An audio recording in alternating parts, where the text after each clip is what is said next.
I'm Rod Serling. You're listening to the Zero Hour. Suspense. I'm the Whistler.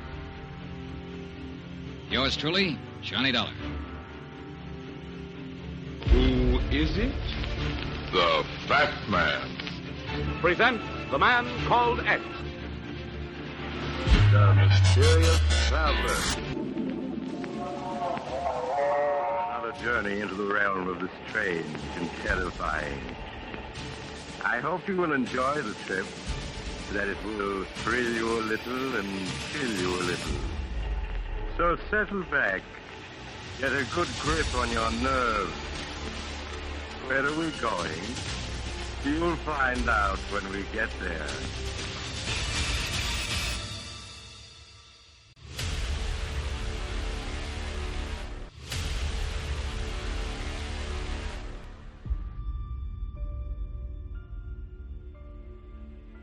Hello everyone, and welcome to Drama and Theater, brought to you by Duane Old Time Radio. Drama and Theater features some of the best programs from the golden age of radio, including Escape, The Fat Man, Suspense, The Whistler, Zero Hour, Yours Truly, Johnny Dollar, and many, many more. Before we start today's drama, if you enjoy what I'm doing, let me ask you to subscribe to my channel. Subscribing is 100% free, and you will receive notifications on new posts. Lastly, if you have a moment, write a short 1 or 2 sentence review or give a rating on your preferred podcast service. A positive review or rating would help me out a lot. And now, on to the drama, and thank you for your support as always. The Adventures of the Thin Man and Samantha, with their story, Nora is Drugged, also known as Mysterious Meow. October 6, 1944.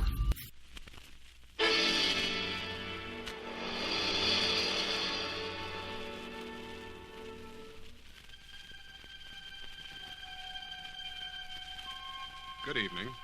This is Sergeant X.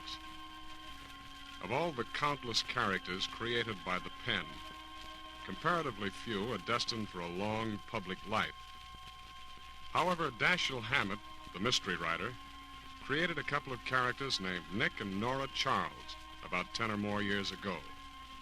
Well, Nora and Nick are still around and still doing fine, as you hear tonight in the Mystery Playhouse.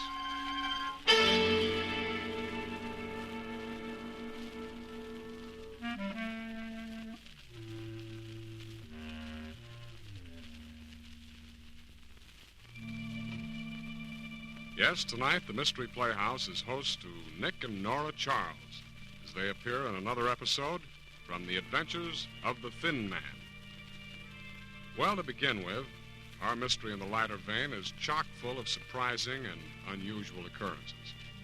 Take, for instance, the fact that it's 9 o'clock in the morning when our story opens, and Nick Charles, who usually can't be pried from the arms of Morpheus before noon except in case of fire or disorder, is not only up, but fully dressed.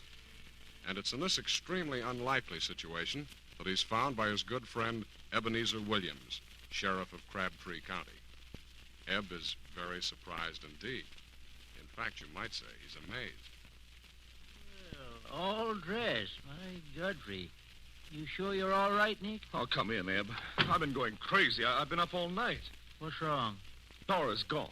She left the house yesterday afternoon. I haven't heard a word from her since. Oh, so she finally come to her senses. Did she find another fella? Eb, this is serious. I called the police, the newspapers. There's not a trace of her.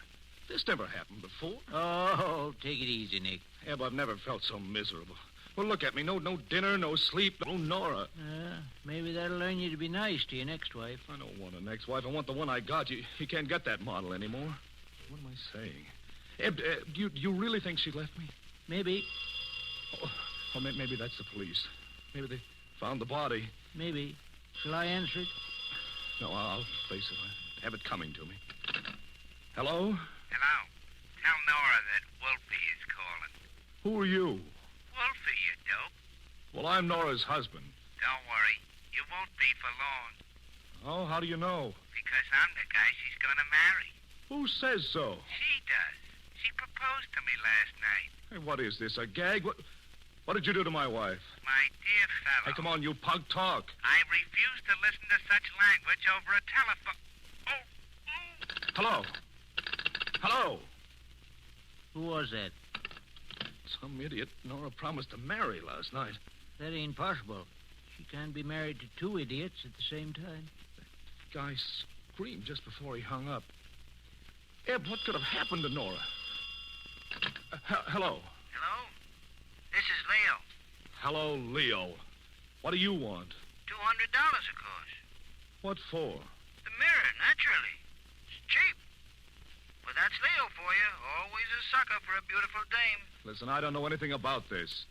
But didn't your wife tell you about me? No. Oh, that's deceptive.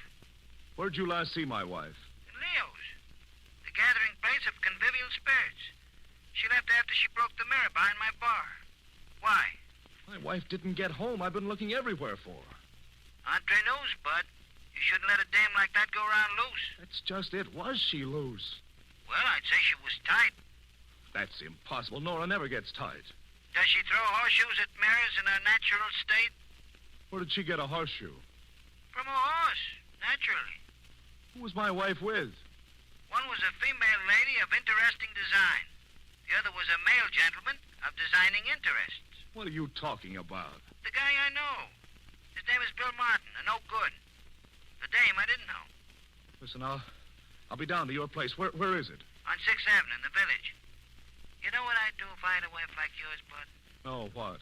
I'd lock her and me in a golden cage and throw away the key. Goodbye. Goodbye, Leo. Oh, Eb, this is the zaniest thing that ever happened. Nicky, darling. Nora. Oh, and Eb Williams. How are you, Ebby Webby? Fine, Nori. And how are you? Oh. Or is it a military secret? I'm feeling deliriously hilarious. Have you ever walked on bubbles? No, dear. It requires the greatest delicacy, and it's hard to keep your balance. Kiss me, darling. Nora, what have you been drinking? I didn't touch a drop. All I had was one teeny-weeny cup of tea. Tea? With crumpets. Kiss me. Where were you last night? Kiss me first. There. Now, where were you last night? Last night? Well, darling, I had tea with Joan Lawrence, and then I don't remember. Now, that's odd, isn't it? Well, don't you remember anything? Of course. I woke up in a nice, comfy hotel suite, and I tried to phone you, but the line was busy, so I came over, and here I am. Will you nail down that floor? Oh, catch me! Laura, she's out, Eb. Yeah. Well, I reckon that solves the mystery of your missing wife. No, Eb, you're wrong. I'm afraid we're at the beginning of another mystery. Huh? Look up Dr. Barton's name in the phone book. Tell him to get up here immediately. Why? Is there something wrong? Look at her eyes, Eb. Unless I'm crazy, she's been drugged. Nicky,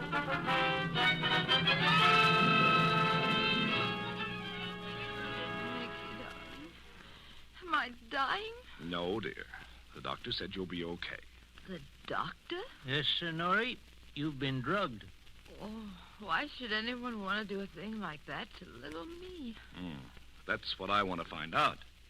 What happened after you had tea with Joan Lawrence? I don't know. In your bag, we found a key to a suite in the Wilson Hotel. You remember registering there? No, but I woke up there. Where'd you go between the time you had tea with Joan and the time you woke up? I've no idea. Do you remember going to a joint called Leo's? The gathering place of convivial spirits? Sounds delightful. Was I there? I reckon so. You broke the mirror behind his bar with a horseshoe. Now, what made you do a thing like that? Well, I can't imagine, Eb. But I do remember one thing. There was the nicest man with me and Joan. Wolfie? No, I don't remember anyone named Wolfie. Well, you should, dear. You asked him to marry you. You know, I must have had a wonderful time. Tell me more.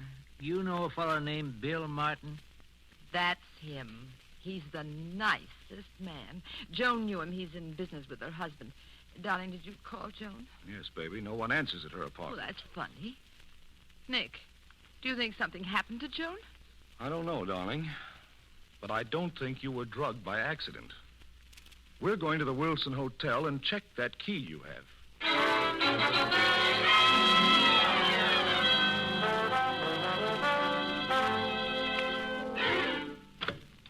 Come in, Nora. Eb? Yep. Was this the suite you woke up in? Mm-hmm. I remember. It looked a mess. Looks like a hurricane struck it. Isn't it a shame, dear? What? I evidently had the time of my life last night, and I didn't even know it. Hey, Mr. Russell left his bag here. Eb, will you help me open it? Okay, baby dokey. Say, that's sure an oversized suitcase. Looks more like a little trunk. Now she's open it. Nick! Don't be frightened, baby. He can't hurt you. He's dead. But that's Bill Martin. He was the nicest man. The one that told you about. He's got a woman's compact in his pocket. Well, that's my compact. Wonder how he got it. Nora, did you kill him? Me? Kill him? Yes, darling. Now, don't be afraid to tell me the truth. But I don't remember. Now, try to think. Did you stick a knife in his back because he got fresh? Well, I don't know. You sure he was killed with a knife, Nick? Well, yeah, you can see the wound in his back. Say, there's bloodstains here near the telephone. Did you find anything more on his body? Just this watch. Oh, you can't use that, Nick. It's broken. Give it back. Just a second. Nick, could that be broke like that because a bullet hit it? That's what I was wondering, Eb. The hand stopped at 5:30. No bullet holes in this guy. Nora, you keep this watch. What's the name of the restaurant where you had tea with Joan Lawrence? The Bixley on Lower Fifth Avenue. It's near Joan's apartment. I'm going down there. Do you think poor Joan is dead, too? Maybe, baby. I want you and Eb to take a careful look around here and then go to Joan's apartment. Eb, use this collection of skeleton keys to get in. So long, darling. Take good care of her, Eb. All right. Eb. Hmm? You don't think I killed him, do you? I don't know, Nori. Say, will you take a look in them closets? I'm going over that other room. Careful. All right, Eb. Oh, what a lovely closet. Oh, my neck. Let go. Let go. Find anything in that closet, Nori? Nori? Don't you hear me? Nori, I just looked. Look. Nori.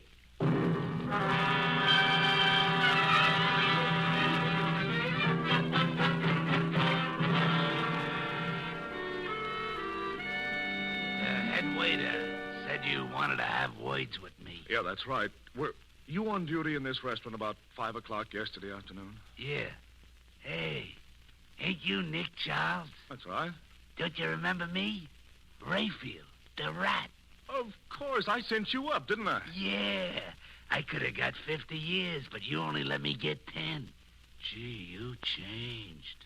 You used to be a good-looking young fella. Well, I hope you've changed, too, Rayfield. Here, will you take a look at this picture in my wallet? Some doll. That's my wife. Did you serve her yesterday? What does the rest of her look like? The usual accessories, but well placed. She was here with another dame. This other dame had a wonderful build. I served them. Where? In that booth right over there. Listen, Rayfield, I want you to remember exactly what happened while they were here. Try and recall every detail. If it'll help your memory, act it out. Okay. Now, let me see. You be your wife. I am the girl with the bill. So, we come in.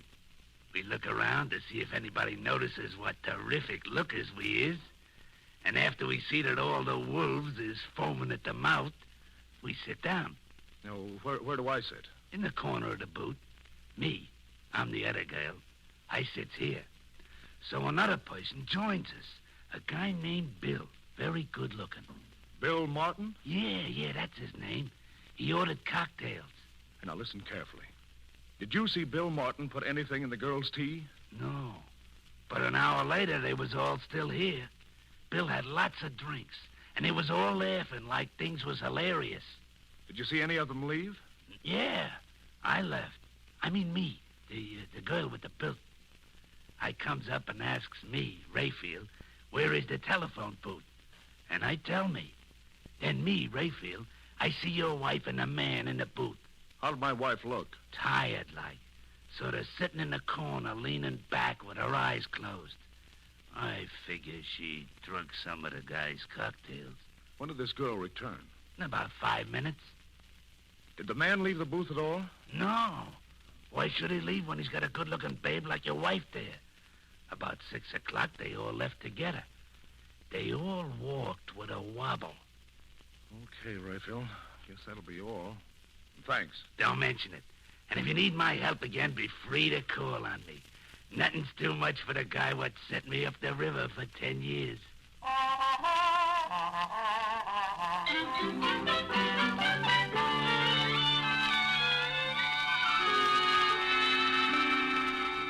Of course I will accept your check for $200, Mr. Charles. That's Leo for you. He'll take a check from anybody. You mind if I ask you a few questions, Leo? Not at all. I personally am a convivial spirit, and I like conversations. At what time did my wife break that mirror? At precisely 2 a.m. What makes you so sure? I was waiting to hear the war news. You know, they have it on the radio every hour. Bill Martin and this girl were with my wife all the time? Yeah. Why did you say Bill Martin was a no-good? Did you ever hear of Pedro Gonzalez? Sure, he used to have a bootlegging mouth. It's black market now. This guy, Bill Martin, was connected with him. He tried to sell me some tax-free liquor once. Leo, can I use your phone? Sure, go ahead. Take a tip from me, pal. Don't fool around with Gonzalez. He ain't no convivial spirit. I'm just trying to find out if Martin drugged my wife. Hello? Hello, Eb. How long have you been there at Jones' place? Oh, a few minutes, Nick. Say, I'm glad you called. The killer was hiding in one of the closets. Did you get him? No, the killer got us. What? He socked Nora on the head. But she's all right now. Oh, good. He sneaked out the side entrance. Well, did you find anything important in the apartment? I reckon so. We found another corpse. Who? Joan?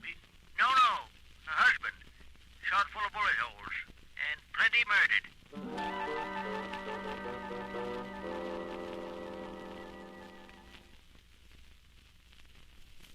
Yeah. All right, I got you, Nick. All right, Nick, I'll do like you say. All right. Did Nick find the killer, Eb? No, but he was telling me about the information he dug up. What are you doing there, Eb? Just looking at this corpse's pocket, Nora. There's a bullet hole into it. I didn't notice that before. Is it important? Maybe. Now, that's the vest pocket, where a fellow usually carries a watch.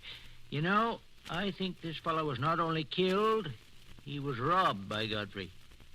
Eb, did you notice that banjo clock on the wall? Why, what about it? It stopped at 2. And the reason it stopped is because there are a couple of bullet holes in it. Look. Oh, Joan, darling. Hello, Nora. Oh, I've got the most awful headache.